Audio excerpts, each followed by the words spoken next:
రాంబాబు అడిగిన ప్రశ్నకు సమాధానం చెప్పలేక చూస్తూ ఉండిపోయారు ఆ గదిలోని బాలికలు. రెండు పరమాణువులు ఎందుకు సంయోగం చెందుతాయి? రాంబాబు మళ్ళీ ప్రశ్నించాడు. అసలు వారికి ఆ ప్రశ్న వినిపిస్తే కదా పాలమీగడతో తేనె రంగరించి అందులో పరిపూర్ణ పురుషత్వాన్ని, పున్నమినాగు బుసల సెగలని కలిపి తీర్చిదిద్దిన రాకుమారుడిలా, చామంతి రంగు దేహశ్ఛాయతో షార్ట్ పై గుండీలోంచి తొంగి చూస్తున్న రోమాల దొంతర వెక్కిరిస్తుంటే, ముట్టుకుంటే కందిపోయే చెక్కిలతో రక్తం చిమ్ముతూ, ఎర్రని దొండపండు రంగు పెదవుల మీద లేలేత నూనూగు మీసంతో తన వృత్తిలో లీనమై అంకిత భావంతో పాఠం మొదలుపెట్టిన అతనిని అలాగే చూస్తూ ఉండిపోయారు.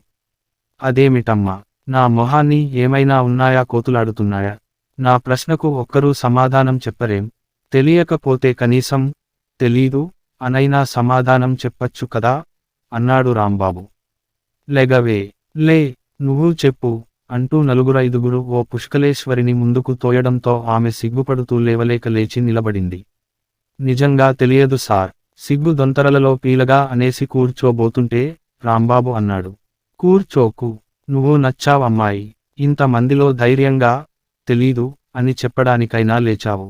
ఇంతకీ నీ పేరు? కామాక్షి సార్, చెప్పింది ఆ అమ్మాయి. వెరీ గుడ్, స్కూల్లో ఎన్నో ఏళ్ల నుంచి చదువుతున్నావు? 8వ తరగతి నుండి సార్.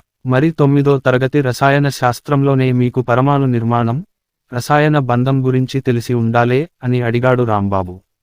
మాకు 2 ఏళ్ల నుంచి సైన్సు మాస్టారు లేరు సార్, అందుకేగా మిమ్మల్ని వేశారు అంది ఎవరో అమ్మాయి. రాంబాబు చటుక్కున నాలిక్కరుచుకున్నాడు. సరే అయితే, నా శక్తి మేరకు మీకు అర్థమయ్యేలా చెప్పడానికి ప్రయత్నిస్తాను. ఈ ప్రపంచంలో ప్రతి పదార్థము పరమాణు నిర్మితం, మన శరీరంలో రక్త కణాల మాదిరిగా. అయితే మనవి జీవకణాలు. పదార్థం పరమాణువులతో ఏర్పడుతుంది. పరమాణువులుగా ఉన్నప్పుడు వాటికి ఎక్కువ శక్తి ఉంటుంది. ఎక్కువగా ఉన్న శక్తిని తగ్గించుకుని స్థిరత్వం పొందడం కోసం ఒక పరమాణువు మరొక పరమాణువుతో సంయోగం చెందుతుంది. అర్థం అయిందా? వాళ్ళు అవే దిష్టి చూపులు చూడసాగారు, తెల్ల మొహం వేసుకుని. దీనిని నిత్య జీవితానికి ఆన్వయించి చెప్పుకుందాం, రాంబాబు కొనసాగించాడు. మీ ఇంట్లో మీ అన్నయ్య ఏదైనా ఉద్యోగం చేస్తున్నాడు అనుకుందాం. అతనికి ఇంకా పెళ్లి కాలేదు అనుకోండి. చేతుల్లో ఉన్న డబ్బులతో ఫ్రెండ్స్ అందరితో తిరిగి తిరిగి ఏ రాత్రికో ఇంటికి చేరుకుంటున్నాడు అనుకోండి. అప్పుడు మీ అమ్మగారు మీ నాన్న గారికి ఓ సలహా ఇచ్చారు అనుకుందాం. ఒక్కడే కదా అని ఇష్టం వచ్చినట్లు గాలికి తిరుగుళ్ళు తిరుగుతున్నాడండి. వీడి మెడకు ఓ గుదిబండ తగిలిస్తే గాని దారిలోకి రాడు అని. అప్పుడు మీ నాన్నగారు వాడికో సంబంధం చూసి, అంటే మరో పరమాణువులాంటి కోడల్ని చూసి కట్టబెట్టారు అనుకుందాం. రోజు అర్ధరాత్రి గాని ఇంటికి రాని మీ అన్నగారు సాయంత్రం 6 గంటలకే వివాహమయ్యాక పువ్వులతో తయారైపోతాడు. అంటే పరమాణువుగా ఉండగా ఎక్కువ శక్తితో తిరిగిన వాడు తన శక్తిని తగ్గించుకుని స్థిరత్వం పొందడం కోసం మరో పేరు పరమాణువైన తన భార్యతో సంయోగం చెంది సంబంధం ఏర్పరచుకుంటాడు అన్నమాట. అతను చెప్పడం పూర్తి చేయకముందే చప్పట్లతో ఆ గదంతా మారుమ్రోగిపోయింది. కామాక్షి లేచి నిలబడింది. చాలా థాంక్స్ సార్, చాలా బాగా అర్థమయ్యేలా చెప్పారు సార్. ఇంత బాగా సైన్స్ పాఠం చెప్పిన మాస్టారిని నేను ఇంతవరకు చూడలేదు సార్. మీరు రోజూ ఇలాగే పాఠాలు చెప్పాలి సార్. Thank you sir. అంతలోనే గనగనమని బెల్ మోగడంతో బయటకు వెళ్లబోతూ అన్నాడు రాంబాబు. చూడండమ్మా, మీ అందరికీ పాఠం అర్థమయ్యేలా చెప్పడం నా బాధ్యత. దానిని సద్వినియోగం చేసుకుని మీరందరూ కష్టపడి చదువుకుంటేనే నేను చెప్పిన ఈ విద్యకు అర్థం.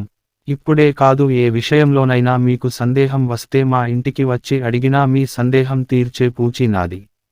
సరేనా? సార్, మీ ఇల్లు ఎక్కడ? ఓ అమ్మాయి అడిగింది. మా ఇంటి పక్క డాబా మీద వాటాలోకి నిన్న సాయంత్రమే వచ్చారే. రాంబాబు స్టాఫ్ రూంలోకి వెళ్లడంతో కామాక్షి మాటలు అతనికి వినపడలేదు. ఏవండి, మీకోసం ఎవరో వచ్చారు. భార్య చాతుర్య అన్న మాటలకు టీచింగ్ నోట్స్ రాసుకుంటున్న రాంబాబు లేచి బయటకి వచ్చాడు. ఎదురుగా ఓ నడివయసు ఆవిడ. చెప్పండమ్మా, ఎవరు మీరు? ఏం కావాలి? సమాధానంగా ఆమె వెనుక నుంచి ప్రసిద్ధ దర్శకుడు తన చిత్రంలో హీరోయిన్ ప్రవేశంలా, కారుమబ్బు తొలగిన చంద్రునిలా, ముగ్ధమనోహరంగా, చక్రాలు లాంటి కళ్లతో పక్కకు వచ్చి తలవంచుకుని నిలబడింది కామాక్షి. మంచి మందులతో ఏపుగా ఎదిగి కోతకు వచ్చి పెరిగిన మొక్కజొన్న కండెలా నిగనిగలాడుతున్న అల్లనేరేడు పండులా, చక్కగా తంపట వేసిన లావు తేగలా, ఒక గేదె ఒబ్బిడిగా వేసిన పేడకడిలా, నిండుగా పుష్టిగా ఉన్న కామాక్షిని చూస్తూనే తెల్లబోయాడు రాంబాబు.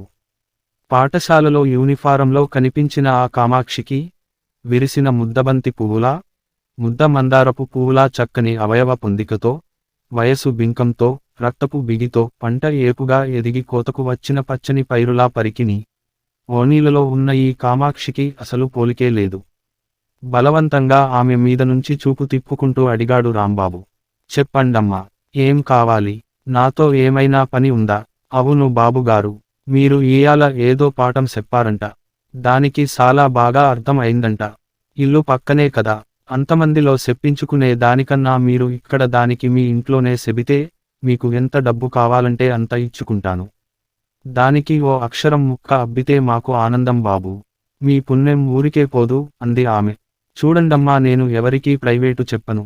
ప్రభుత్వం వారు ఇచ్చే జీతం నాకు నా భార్యకు సరిపోతుంది. పైగా మేం బాగా ఉన్నవాళ్లమే. 10 మందికి విజ్ఞానం పంచి ఇచ్చే ఉపాధ్యాయ వృత్తి అంటే నాకు ప్రాణం. ఇకపోతే తనకు ఏమైనా సందేహాలు ఉంటే పంపండి, తీరుస్తాను. అంతేగాని ప్రైవేటు అని పేరు పెట్టి డబ్బు తీసుకుని చదువు చెప్పే పద్ధతి నాకు నచ్చదు. ఏమీ అనుకోకండి అన్నాడు. ఇన్నావుగా ఆ బాబుగారి మంచి మాటలు. నీకు అర్థం కాని ఆయన్ని అడుగు అంది కామాక్షి వాళ్ళమ్మ. సార్, నాకు పరమాణు నిర్మాణం, రసాయన బంధం పాఠాలు పూర్తిగా అర్థమయ్యేలా చెప్పగలరా? రేపు క్లాసులో చెబుతానుగా. అది కాదు సార్, ఇక్కడ ఒకసారి విని అక్కడ కూడా వింటే బాగా అర్థం అవుతుంది కదా అని నసుగుతూ అంది కామాక్షి. సరే, ఇంటికి వెళ్ళి పుస్తకాలు తీర్చుకో అన్నాడు రాంబాబు. ఆమె తన చేతిలోని పుస్తకాలు ముందుకు చాచింది. ఓ, రెడీగానే వచ్చావన్నమాట. అమ్మా, మీరు మరో గంటలో మీరు వచ్చినా సరే, లేదా పాఠం పూర్తయ్యాక నేను తీసుకువచ్చి దిగబెడతాను అన్నాడు రాంబాబు. కామాక్షి వాళ్ళమ్మ చేతులు జోడించి, గంట తర్వాత వస్తాను. బాగా ఇని వంట పట్టించుకో, నీడసలే మొద్దు బుర్ర, ఇంటికొచ్చి మళ్ళీ నా పానం తీస్తావు అనేసి వెళ్ళిపోయింది. లోపలికి రా. రాంబాబు తన డైనింగ్ రూంలోకి నడిచాడు. స్వప్న మందిరంలోకి అడుగుపెడుతున్న అంత అపురూపంగా లోపలికి అడుగుపెట్టింది కామాక్షి. చూడు, అమ్మగారికి ఒంట్లో బాలేదు, టాబ్లెట్లు వేసి కాఫీ ఇచ్చి వస్తాను. ఇంతలో నీకు ఎక్కడ సందేహమో చూసుకుంటూ ఉండు అనేసి లోపలికి వెళ్ళిపోయాడు రాంబాబు. అతను అలా వెళ్ళిన వెంటనే కామాక్షి జాకెట్టు స్టెప్స్ పెట్టుకున్న పిన్నీసు తీసేసింది. లోపల నుంచి యవ్వనపు ఆచ్ఛాదనలన్నీ స్వచ్ఛంగా కనిపించేలా ఓణీ ఒంటి పొరన వేసుకుంది. ఓణీ కింద నుంచి చేయి పోనిచ్చి జాకెట్టు పై హుక్కు, కింది చివరి హుక్కు తీసేసింది. జాకెట్టు అడుగుభాగం కోసలు పట్టి కిందకు బలంగా సర్దుకుంది. మిమ్మల్ని దాచడం నా వల్ల కాదు అన్నట్టు జాకెట్టు కక్కేసినట్టుగా బయటకు తొంగి చూస్తున్న యవ్వన మద చిహ్నాలు స్పష్టంగా కనబడేలా సర్దుకుని ఏమీ ఎరగనట్టు బాసిం మఠం వేసుకుని నేల మీద కూర్చుని పుస్తకం తీసింది. రాంబాబు వచ్చి కుర్చీలో కూర్చున్నాడు. కామాక్షి టెక్స్ట్ పుస్తకం ఇచ్చింది అమాయకంగా. సరిగ్గా అప్పుడు చూశాడు ఆమెను. ఆకలిగొన్న పులికి ఎదురుగా జింకపిల్ల కనిపించినట్లుగా. అన్నార్తుడి ముందు ఉంచబడిన పంచభక్ష్య పరమాన్నంలా, నడిసంద్రంలో ఉన్న అభాగ్యుడికి చుక్కానిలా తోచింది ఆమె అతని కళ్లకు. అతడు కుర్చీని ఆమెకు దగ్గరగా లాక్కుని, చూడు, చదువుకోడానికి వచ్చినప్పుడు పద్ధతిగా కూర్చోవాలి అన్నాడు. ఆమె అప్పుడే గ్రహించిన దానిలా మొత్తం పమిటనంతా లుంగలా చుట్టి వేసుకుని, చెప్పండి సార్ అంది. ఇప్పుడు ఆమె పల్చని పొట్ట, లోతైన నాభి, వక్షంలో సగభాగం ఎటువంటి ఆచ్ఛాదన లేకుండా కనిపిస్తున్నాయి. ఏదైనా అంటే మళ్ళీ సర్దుకుంటుందేమో అని భయంతో రాంబాబు పాఠం మొదలు పెట్టాడు. ప్రతిపదార్థం పరమాణు నిర్మితం అని చెప్పాను కదా. పరమాణువులో ముఖ్యంగా 3 మౌలిక కణాలు ఉంటాయి. వాటిని ఎలక్ట్రాన్, ప్రోటాన్, న్యూట్రాన్ అంటారు. మన నిత్య జీవితంలో తండ్రి లేని కుటుంబాన్ని తీసుకుందాం. ప్రోటాన్ అంటే కొడుకు అన్నమాట. న్యూట్రాన్ అంటే తల్లి, ఎలక్ట్రాన్ అంటే కోడలు. పరమాణు నమూనా ప్రకారం ప్రోటాను ధనావేశం, ఎలక్ట్రాన్ రుణావేశం కలిగి ఉంటాయి. ఆవేశాలలో ప్రోటాన్లు, ఎలక్ట్రాన్లు సమాన విలువలు కలిగి ఉండి పరస్పరం వ్యతిరేకంగా ఉంటాయి. అంటే ఒకే కుటుంబంలో భర్తకు, భార్యకు అన్ని విషయాలలో సమాన హక్కులు ఉన్నట్టు. ఇకపోతే పరమాణువు మధ్యలో దాని భారమంతా కేంద్రీకృతమై ఉంటుంది. పరమాణు కేంద్రకంలో ధనావేశం గల ప్రోటాను, ఏ ఆవేశం లేని న్యూట్రానులు ఉంటాయి.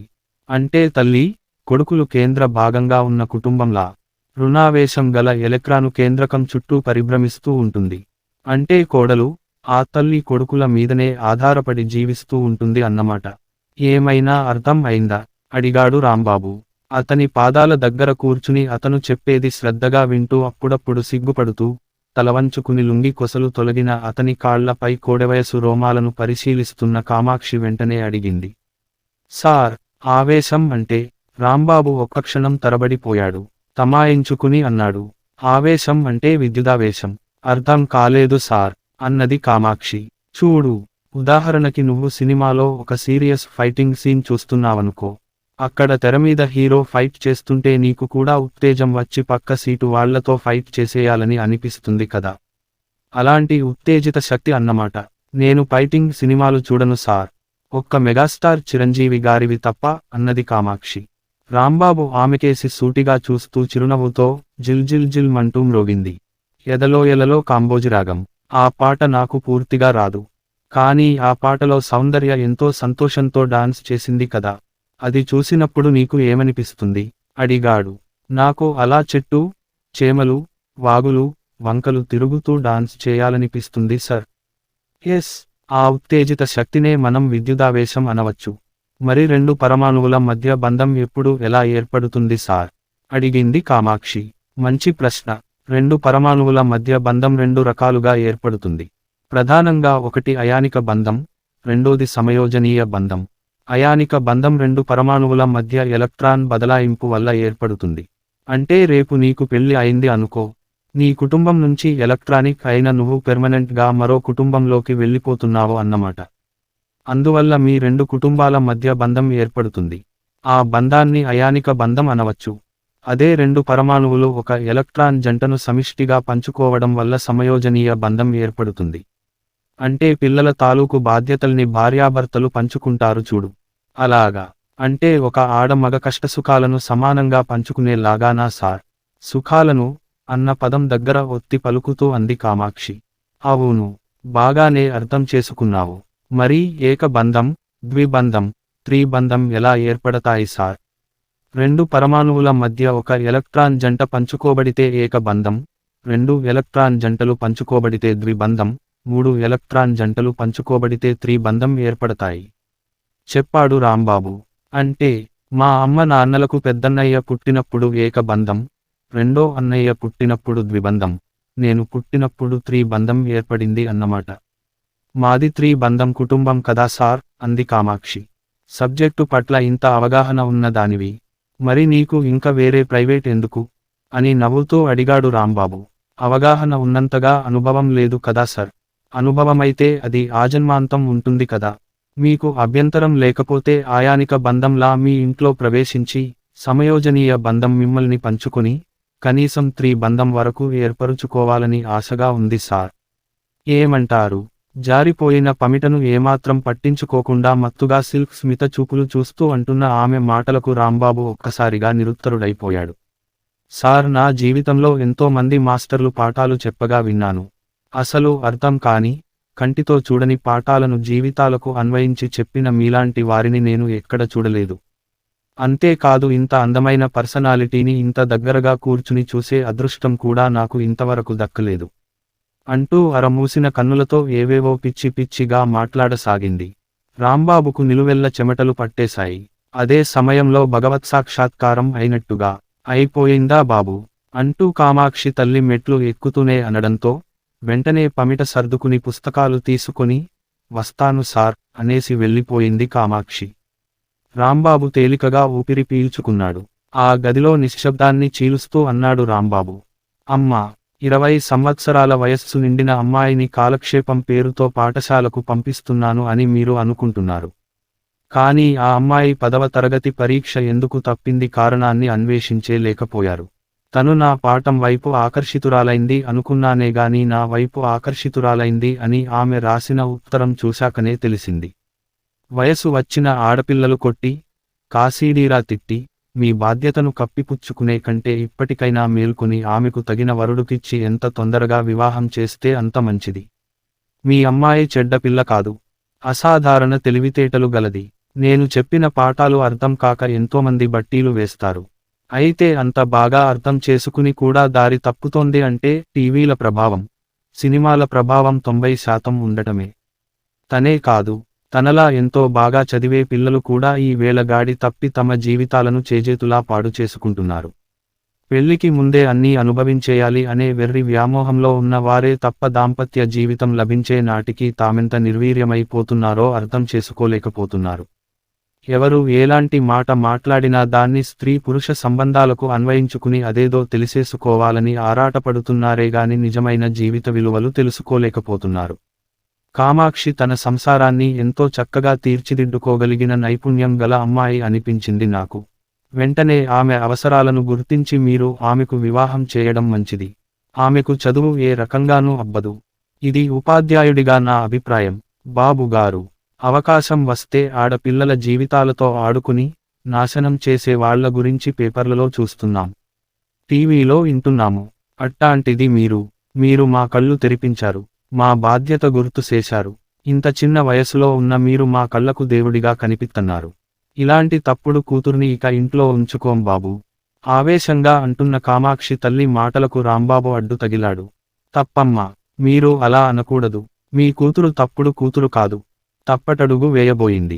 తల్లిగా ఆమె జీవితం బాగుండాలని దీవించాలి గాని ఆమె అలా ఉత్తరం రాసింది అని 10 మందికి తెలిసేలా మీ అమ్మాయిని కొట్టుకుని తిట్టుకుంటే పరువు పోతుంది తప్ప సమస్య పరిష్కారం కాదు.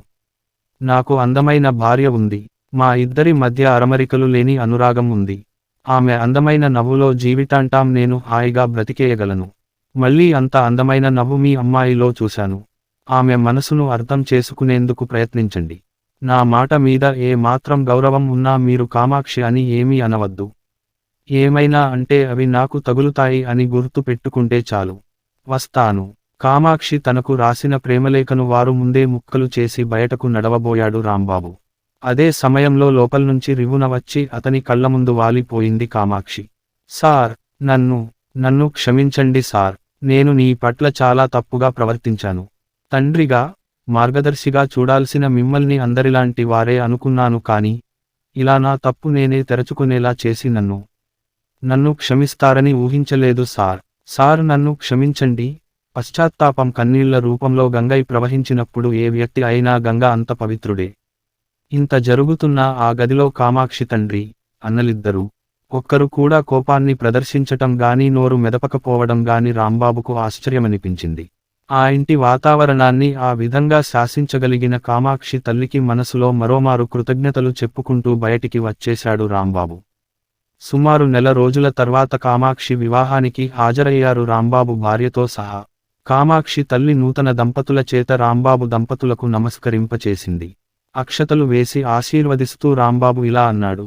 అత్తవారింటికి ఆయానిక బంధమై, భర్త కష్టసుఖాలలో సమయోజనీయ బంధమై, వచ్చే 3 ఏళ్లలో ఏక, ద్వి, త్రి బంధాలతో నీ కాపురం కోటి వీణల రాగంతో సాగే పాటగా మారాలని కోరుకుంటున్నాను కామాక్షి. కన్నీటి కృతజ్ఞతాభివందనాలతో అభివాదం చేసింది కామాక్షి అరవిరిసిన ముద్దబంతిలా నవ్వుతూ. ఆ నవ్వులో మూగ బాసలేమిటో రాంబాబుకి మాత్రమే తెలుసు.